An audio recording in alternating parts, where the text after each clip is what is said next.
You're listening to A Slice of Therapy with me, Alun Parry.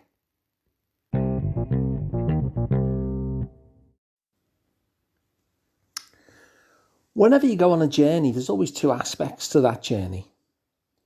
The first one is, do you actually get to your destination? Because that's kind of important, isn't it? You don't want to be getting on a train and finding out to go somewhere else entirely than where you wanted to go. But as well as the question of whether it reaches your destination, there's also the other question of what's it actually like? What's the experience like of getting there? You know, I've never seen a travel company do an advert that basically says, the journey will be hellish, but hey, you'll get there. And if anybody did have that as an advertising slogan, my guess is that it wouldn't be a particular popular one. When I think of this, I think about therapy.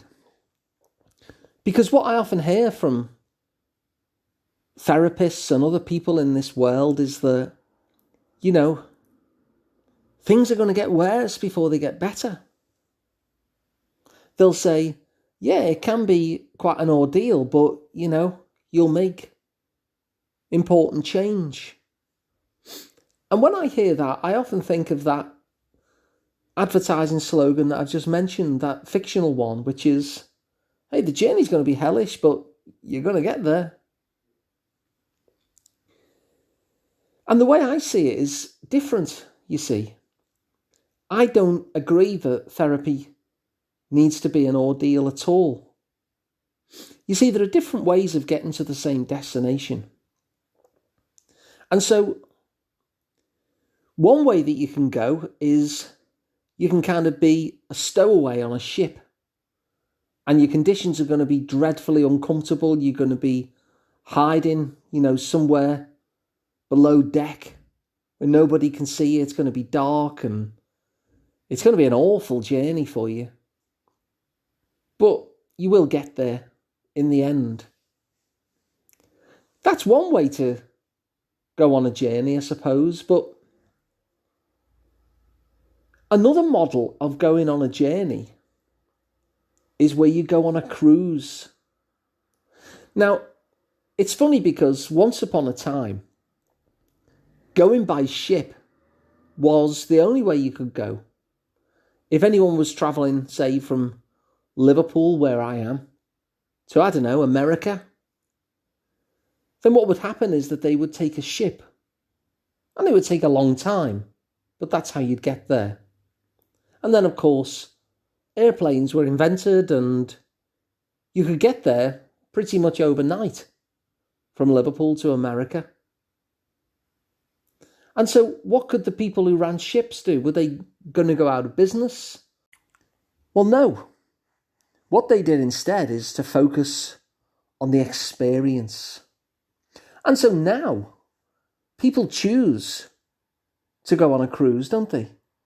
It's like a dream of people. Oh, I'd love to go on a cruise, they say. And what they're actually saying is,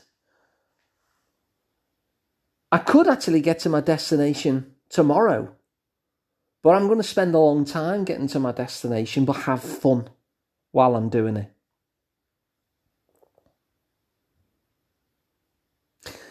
Now, when it comes to people who run cruises, they've really focused on the experience. Because when you make the experience good, then that means that it's an enjoyable thing to do.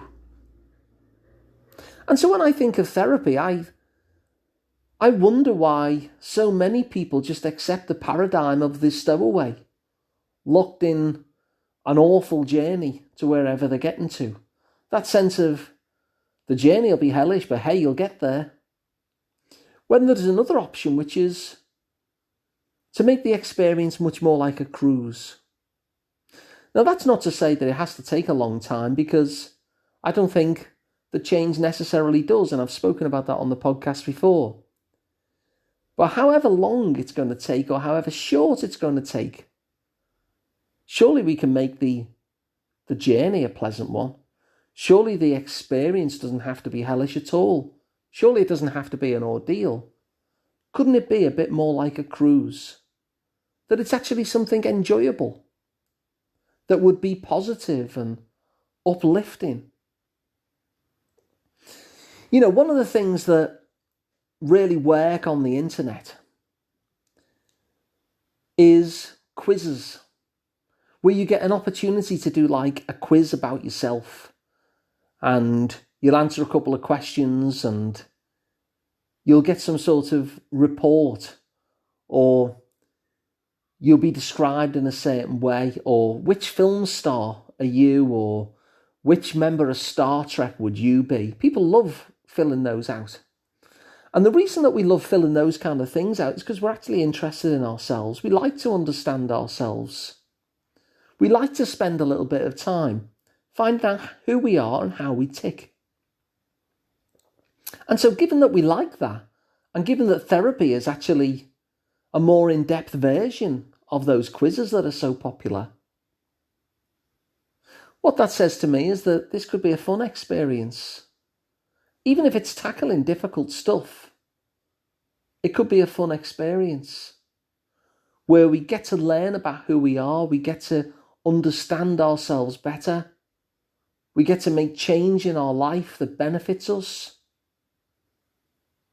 and we can do it in a positive, uplifting way rather than a way that's an ordeal.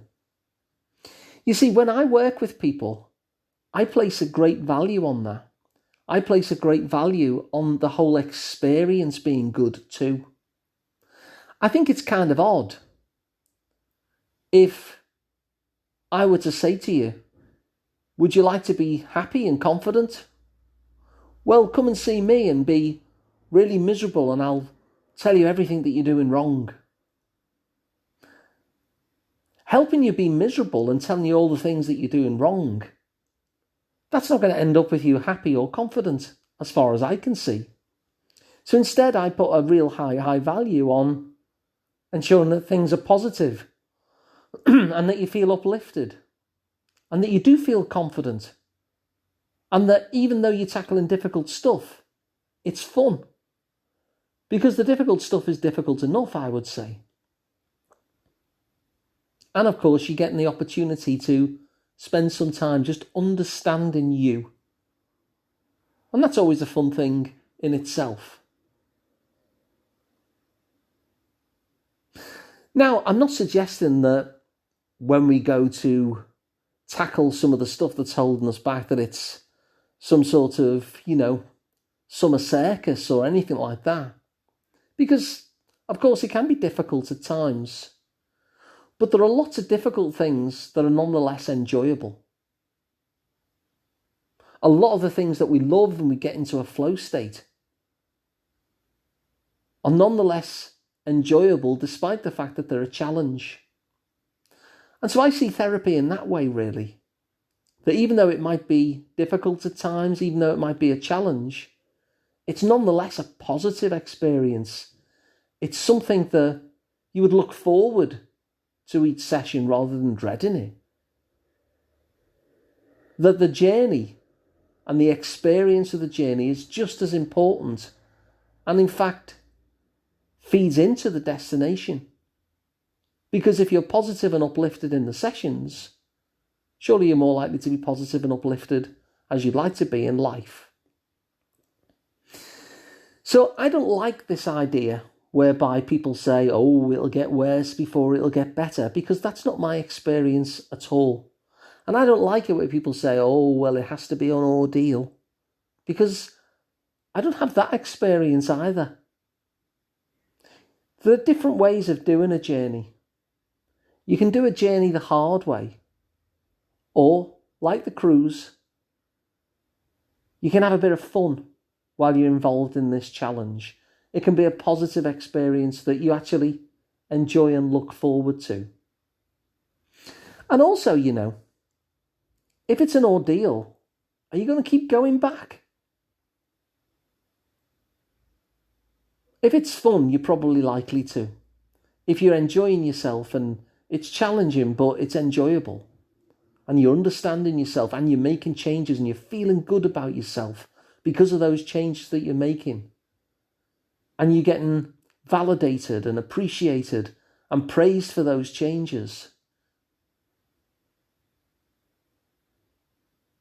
and you're positive and you're uplifted and you feel happy,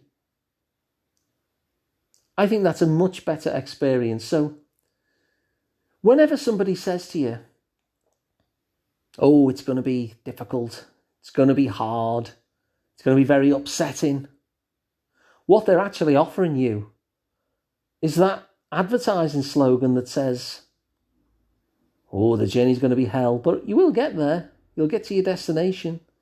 They're offering to take you there as a stowaway.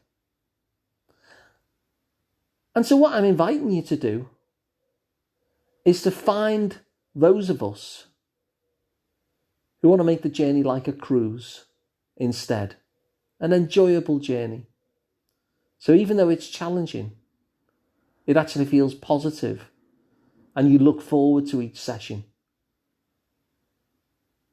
And so if you like this idea, please share it along.